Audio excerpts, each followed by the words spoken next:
Hi, I'm Haley Wentz, and this is my Quarter 3 conference. Previously, for the past two conferences, my goals have been participation, identification of rhetorical devices, and rhetorical situation. This time, since I've basically gotten over the rhetorical situation and my problems with it, I'm going to add in structure to that because I had a lot of problems with that at the beginning of Quarter 3 that I have basically conquered now. Although I am trying to stray away from talking about rhetorical situation too much, I did want to prove that I have understood how to identify it and create an introduction paragraph with the information given. To do this, I'd like to read my journal for Why Colleges Shower Their Students with A's. I'm just going to read the intro. I said, the defacing of grades in college has gone from bad to worse, devaluing the virtues of hard work and making perfect A's an easily attainable goal. In this passage, the author argued that because of the increase in demand for A's, colleges have been issuing them more often, and if this keeps up, diplomas will become weaker and more ornamental as the years go by. Although I did not completely master the structure of the intro paragraph, I understood what the claim was. Adding on to the identifications of claims and rhetorical situations, when asked in the journal questions, chapter 31 to 34, what the author's purpose of writing this book is, I said, "These author's purpose was perhaps to provide a tale of the dangers of passionate yet thwarted love, and how unresolved passion often destroys not only those involved but also those around them." This also proved me to be fully understanding of the rhetorical situation. For the participation aspect of my growth throughout the quarter, I would like to say that I think it has improved immensely since last quarter. I feel confident enough of my writing to read a full journal in front of the class, and I'd like to read an excerpt of my journal from Wuthering Heights chapter 1 to 5 that struck a lot of conversations.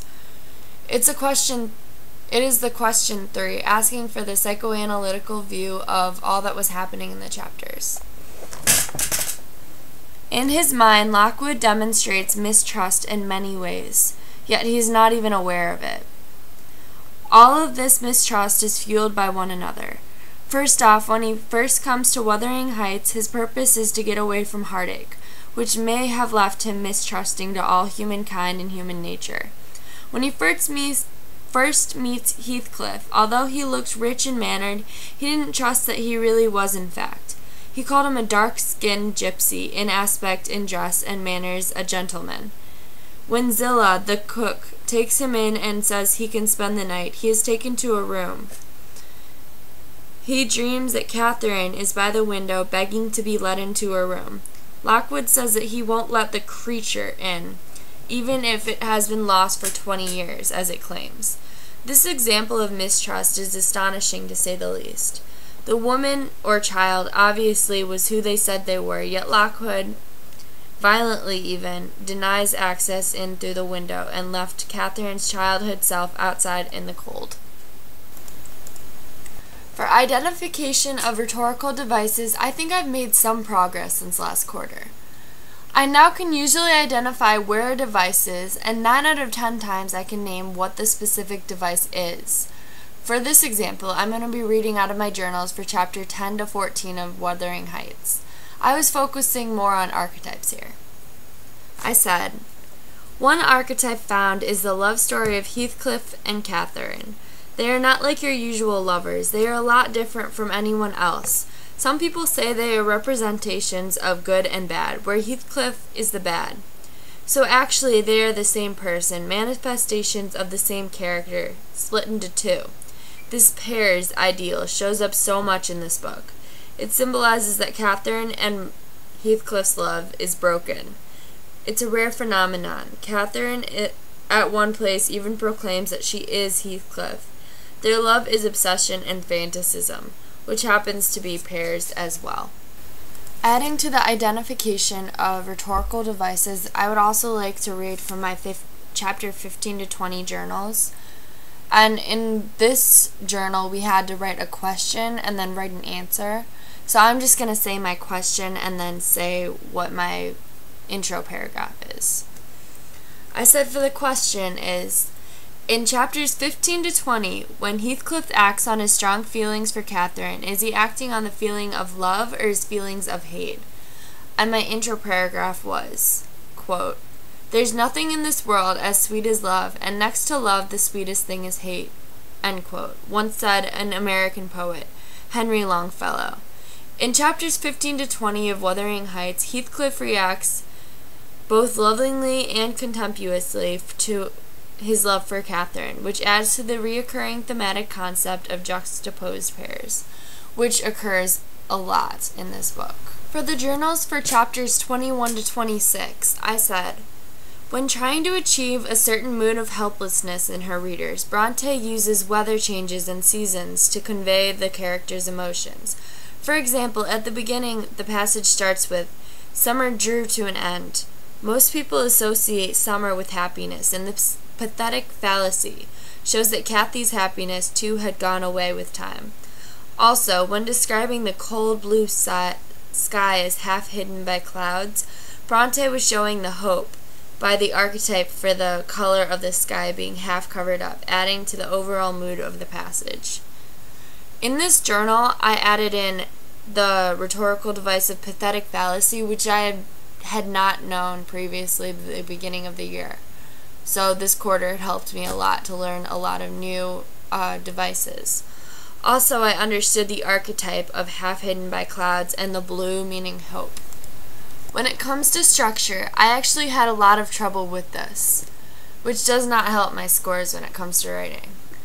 In the question 2s, I sometimes forgot to split the paragraphs or even use ideas instead of devices as my main points of my essay. In The Battle of the Ants by Thoreau, I originally, in my first rhetorical analysis, had forgotten to split the paragraphs, but later I went back and I split it at where it says, "It was evident that their battle cry was conquer or die," because in the first part they were talking mostly about just the ants, and it was obvious that he was making an ironic twist to the story by comparing it to actual war.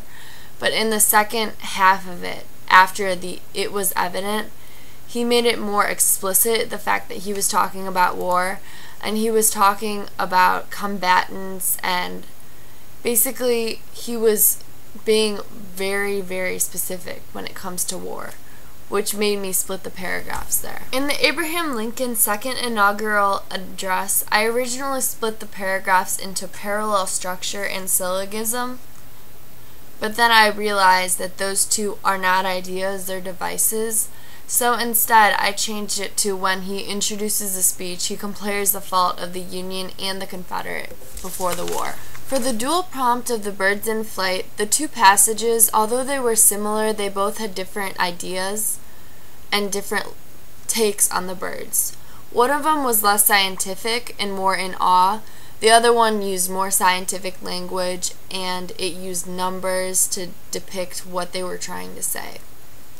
But I found two similar ideas. I found the idea of beauty and the idea of the fact that they were in shock in seeing the birds, which I then translated into my two prongs, which I used to carry the rest of my essay. For the in-class essay prompt, which had to do with the flamingos, I said for my intro paragraph that I thought was sort of right, but I guess it wasn't.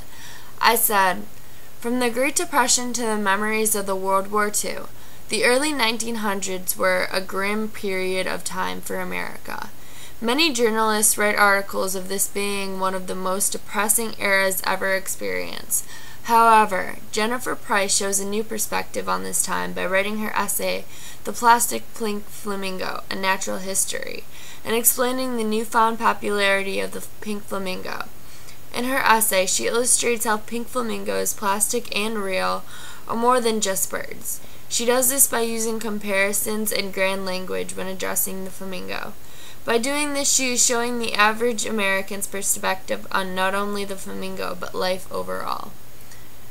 And later I went back and found out that grand language and the comparisons, those were not ideas, they were devices. So I went back, changed it. I said that instead of comparison and grand language, she uses word choice, tone, and use of examples. Although they are similar, I see how the word choice, tone, and use of examples are more ideas rather than devices. With my research paper, I've tried to follow the example of the ethnocentrism paper structure because the ideals tie together nicely. First, I used one small example in the introduction to lead me into a much larger purpose, being my claim. The claim in mine and in the student samples essay is where we define the topic we are speaking of. For the other student, it was ethnocentrism. For me, it was addiction. I said that, contrary to popular beliefs, addiction is a mental disease, not a physical disease. My body paragraphs include evidence to back up my claim, and my conclusion is where I tie all the information together. In terms of preparedness for this semester, I think it's been a lot better than last semester. Although I didn't have any huge problems last semester, I just realized that I was doing a lot of work last minute. And this semester I've realized that you need to do at least an hour of English every night. You can't leave it all till the last 3-4 days.